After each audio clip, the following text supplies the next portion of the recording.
Welcome my dear students. चलिए हम लोग आगे चलते हैं। हम लोग जो अब करेंगे ज्योमेट्री पोर्शन कर रहे थे जिसमें हम लाइंस एंगल्स ट्रायंगल कर चुके हैं। अब हम जो करेंगे वो हमारा मेन पार्ट है कॉन्ग्रुएंट ट्रायंगल।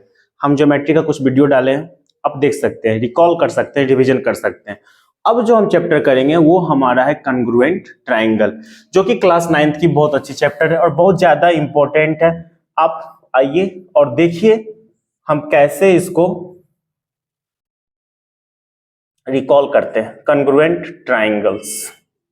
सबसे पहले आइए, कॉन्ग्रुएंट क्या होता है देखिएगा। ज्योमेट्रिकल फिगर्स दो टाइप के होते हैं, एक होते हैं कॉन्ग्रुएंट और एक होते हैं सिमिलर। तो क्लास 9th जो है वो पूरी तरह कॉन्ग्रुएंट पे डिपेंड है और क्लास 10th जो हमारा है वो पूरी तरह सिमिलरिटी पे डिपेंड है। तो हम जो चैप्टर अब करेंगे वो हमारा है कॉन्ग्रुएंट ट्रायंगल। तो सबसे पहले हम लोग कॉन्ग्रुएंट फिगर देखते हैं क्या होता है। Congruent figures, two geometrical figures are called congruent figures if they have same shape and same size.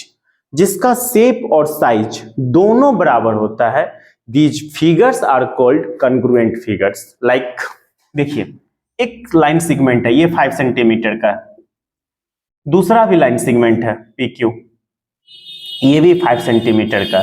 तो देखिए दोनों का शेप बराबर है, दोनों लाइन सेगमेंट है, दोनों का साइज भी बराबर है, दोनों 5-5 सेंटीमीटर का है। तो ये दोनों का दोनों फिगर कॉन्ग्रुएंट है। कॉन्ग्रुएंट फिगर का मतलब क्या होता है, एक दूसरे को ओवरलैप करता है। अगर आप इसको उठा के इस पे रखिएगा तो पूरी तरह कवर करेगा, या इसको उठा के इस पे रख दीजिएगा तो भी पूरी तरह क्या करेगा, कवर करेगा। जैसे कि एक सर्कल है, इसका रेडियस 5 सेंटीमीटर है, एक और सर्कल है, इसका भी रेडियस 5 सेंटीमीटर, इसका सेंटर O है, इसका सेंटर O डैश है। आप क्या देखिएगा, दोनों का दोनों सर्कल कॉन्ग्रुएंट है क्योंकि दोनों का शेप बराबर है, दोनों का साइज बराबर है। अगर आप इस सर्कल को उठा के इस पे रखते हैं तो ये कॉन्साइड करेगा, और इसको उठा के इसके ऊपर रख देते हैं तो वो भी कॉन्साइड करेगा। Two figures they coincide to each other, they are called congruent figures. Like example my hand, ये दोनों का दोनों कॉन्ग्रुएंट है। आप अगर इस फिगर को, अगर इस हाथ को अगर इस पे रखते हैं तो कॉन्साइड करेगा, पूरी तरह ओवरलैप करेगा, और इसको इस पे रखेंगे तो पूरी तरह ओवरलैप करेगा। ठीक है, अब ओवरलैप करेगा तो ध्यान दीजिएगा, ऐसे नहीं रख सकते हैं आप। ओवरलैप मतलब कॉरस्पॉन्डिंग पार्ट होना चाहिए। कहने का मतलब थंब थंब के साथ आएगा, इंडेक्स इंडेक्स के साथ आएगा, मिडिल मिडिल के साथ आएगा, रिंग रिंग के साथ आएगा, स्मॉल स्मॉल फिंगर के साथ आएगा। इस तरह जब आप कंबाइंड करेंगे तो एक दूसरे को ओवरलैप करेगा। तो जब दो फिगर एक दूसरे को ओवरलैप कर देते हैं तो ऐसे फिगर को हम लोग कॉन्ग्रुएंट फिगर कहते हैं। ठीक है, और कॉन्ग्रुएंट ट्रायंगल क्या होता है, two triangles are called congruent triangles if their corresponding parts are equal. Corresponding part सुनिएगा, कॉरस्पॉन्डिंग पार्ट क्या होता है ये मायने रखता है। सुनिएगा, जैसे कि हम लिख रहे हैं ट्राइंगल एबीसी कॉन्ग्रुएंट है ट्राइंगल डीईएफ का। कॉन्ग्रुएंट का साइन क्या होता है, सुनिएगा, कॉन्ग्रुएंट का साइन होता है ये, it is the symbol of congruent, it means same shape and it means same size. जिसका शेप और साइज दोनों बराबर होगा तो वो कॉन्ग्रुएंट होगा। तो ये कॉन्ग्रुएंट हो गया। और जब ट्राइंगल कॉन्ग्रुएंट हो जाएंगे तो ध्यान दीजिएगा इसका कॉरस्पॉन्डिंग पार्ट इक्वल होगा। कहने का मतलब अगर नेमिंग ऐसे है तो AB is equal to DE होगा। अगर AB 5 सेंटीमीटर है तो DE भी 5 सेंटीमीटर होगा। हम बोल रहे हैं थंब का थंब से कंपेयर होगा, स्मॉल का स्मॉल से कंपेयर होगा, नेमिंग पे डिपेंड होता है। ये नहीं कि किसी का किसी से कंपेयर कर देंगे, ऐसा नहीं कर सकते हैं। ऐसा करेंगे तो कॉन्ग्रुएंट होगा ही नहीं। ठीक है ना, आगे BC जो होगा वो EF के इक्वल होगा। BC अगर ये 6 सेंटीमीटर है तो यही 6 सेंटीमीटर होगा, और AC जो आपका है वो DF के इक्वल। सपोज अगर ये 7 सेंटीमीटर है तो ये भी कितना होगा, 7 सेंटीमीटर होगा। तो दिक्कत, तो इस तरह का जो ट्राइंगल बनता है तब आप क्या कीजिएगा, इसको उठा के अगर आप इस पे रखते हैं तो ओवरलैप कर देगा, इसको उठा के इस पे रखते हैं तो ओवरलैप कर देगा। तो two triangles are congruent if there corresponding parts are equal. Corresponding parts means corresponding sides are also equal and corresponding angles are also equal. Okay, आइए अब हम लोग आगे देखते हैं।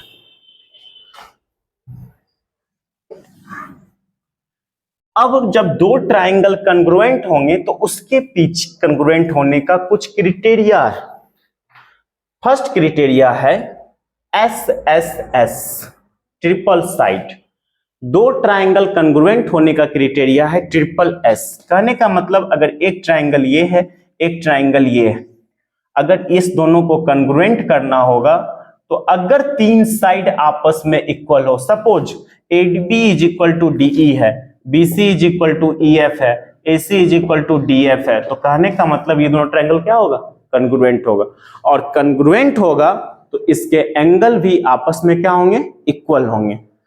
जैसे कि अगर हम इसमें लिख दे कि triangle ABC congruent to triangle DEF है, किस चीज से, ट्रिपल एस से, तो इसका मतलब है कि एंगल A जो होगा वो एंगल D के बराबर होगा, एंगल B जो होगा वो एंगल E के बराबर होगा, और एंगल C जो है वो एंगल F के बराबर होगा।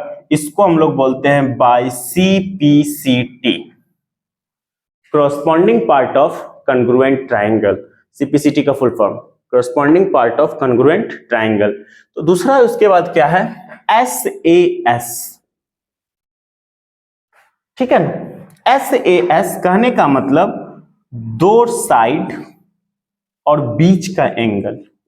सुनिएगा, जैसे कि मान लीजिए हम बोलेंगे AB is equal to DE है, AC is equal to DF है, और angle A is equal to angle D है, तभी जाके ये कन्ग्रुएंट होगा। SAS बीच का एंगल, यही ये दोनों साइड इक्वल होता और हम कहते कि angle B is equal to angle E है, या angle A is equal to angle E है, तब कन्ग्रुएंट नहीं होगा, SAS नहीं हुआ। SAS का मतलब हुआ दो साइड के बीच का एंगल। कोई दिक्कत। थर्ड क्राइटेरिया आपका है AAS। कभी कभी यहां की इस जगह पे आप लोग पढ़े होइएगा ASA, दोनों में थोड़ा अंतर है। ASA का मतलब क्या है, ASA का मतलब दो एंगल और उसके इंक्लूडेड साइड, और AAS का मतलब क्या है, कोई भी दो एंगल, कोई भी एक साइड। तो हम लोग इसका यूज नहीं करते हैं, सब जगह यही लिखते हैं। इस कंडीशन में भी आप AAS लिख सकते हैं, इस कंडीशन में भी AAS लिख सकते हैं, लेकिन ASA हर कंडीशन में आप नहीं लिख सकते हैं। AAS सब जगह चलता है, तो हम लोग ज्यादातर यूज करते हैं किसका, AAS का। और चौथा आपका है RHS। RHS मतलब क्या, दो ट्राइंगल आपस में कन्ग्रुएंट होंगे, कब, जब उसका एक 90 डिग्री बराबर होगा, एक हाइपोटेनस बराबर होगा और एक साइड बराबर होगा। तो इस तरह से जब फिगर मिलता है तो हमको कन्ग्रुएंट करना होता है, और जब ट्राइंगल कन्ग्रुएंट हो जाते हैं तो CPCT से हर पार्ट आपस में क्या होता है, इक्वल होता है, कोरस्पॉन्डिंग पार्ट। तो इस चैप्टर में पूरी तरह कन्ग्रुएंट करना है। जब भी मिले दो फिगर को देखना है, नहीं मिले तो कंस्ट्रक्शन करना पड़ सकता है, हो सकता है एल्टीट्यूड गिराना पड़ सकता है, हो सकता है मेडियन गिराना पड़ सकता है, हो सकता है एंगल बाइसेक्टर गिराना पड़ सकता है। तो आपको इस तरह गिराना है, और फिर दो जब ट्राइंगल बन जाएगा तो दोनों ट्राइंगल को कन्ग्रुएंट करना है।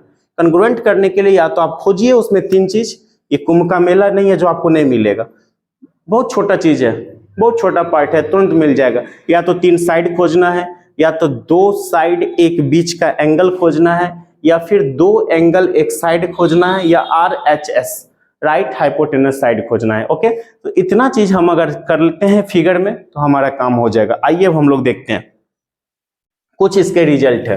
तो सबसे पहले हम लोग रिजल्ट करेंगे, फिर उस टाइप क्वेश्चन करेंगे एक आध, और कन्ग्रुएंट ट्राइंगल बहुत इंपॉर्टेंट पार्ट है। आइए इसको हम लोग देखते हैं।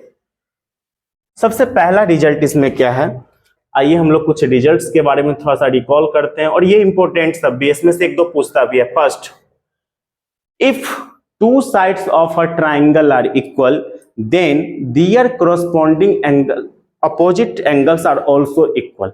मतलब सुनिएगा,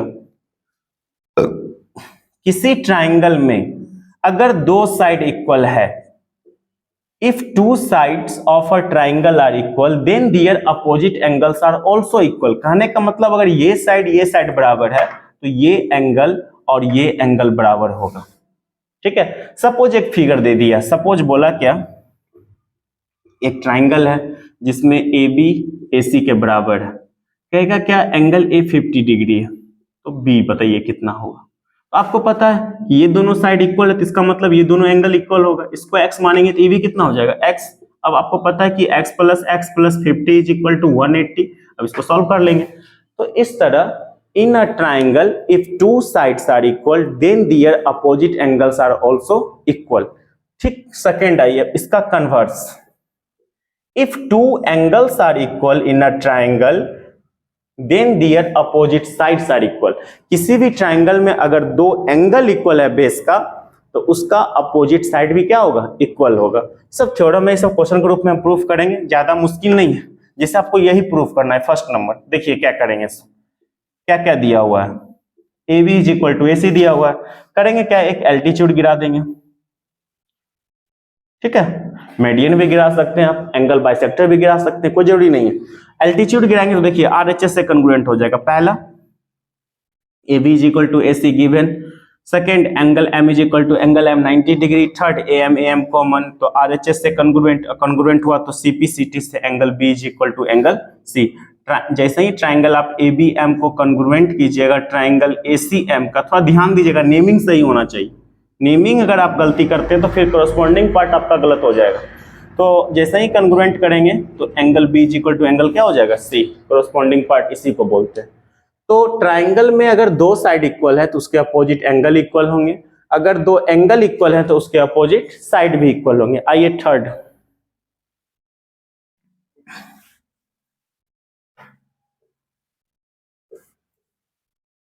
सुनिएगा।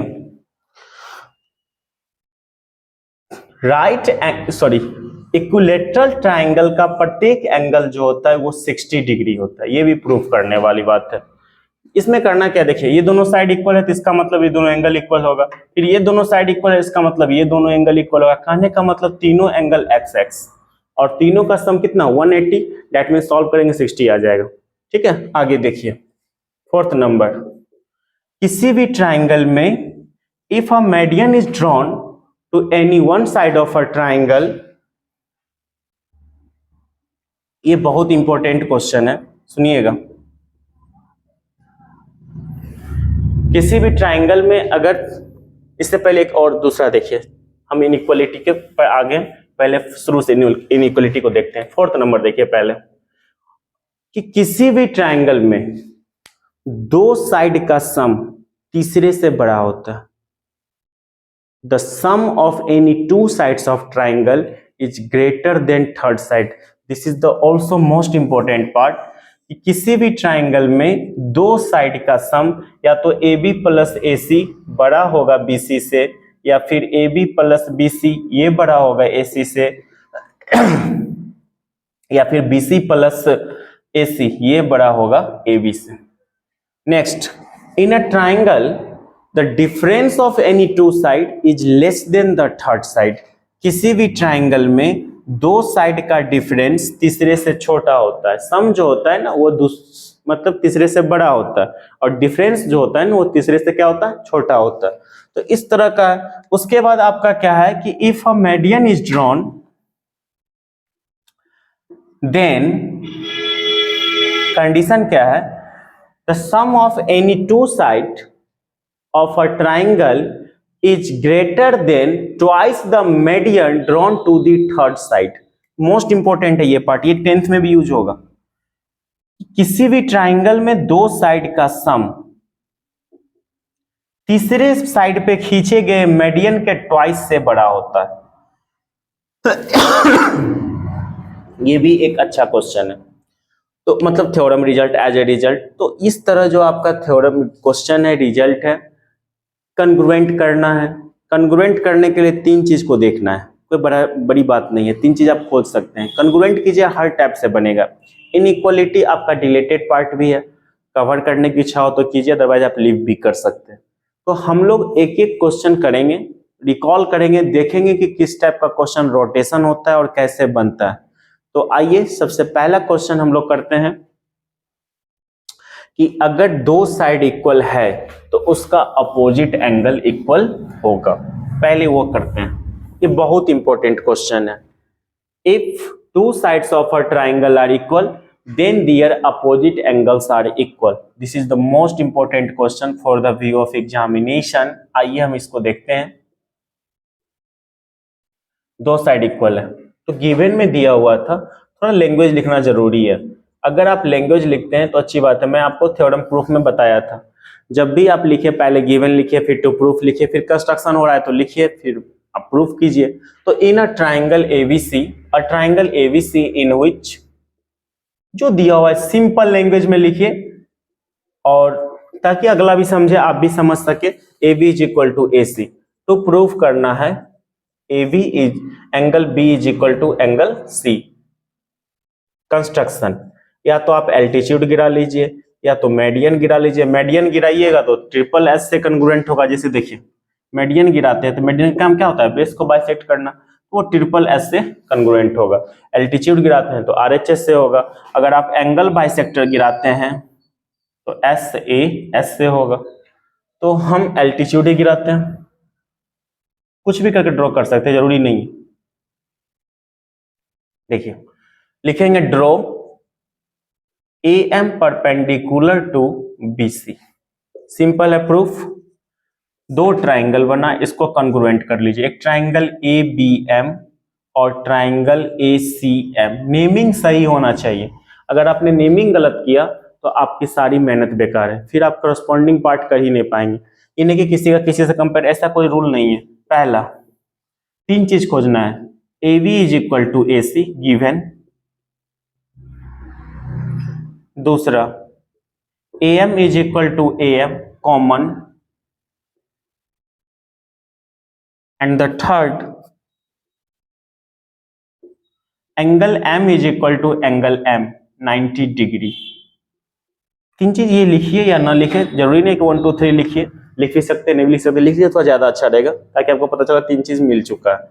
अब क्या हुआ, जैसे ही आपको मिला तो triangle A B M congruent to triangle A C M by R H S. जब कंग्रुएंट हो गया तो सीपीसीटी बाय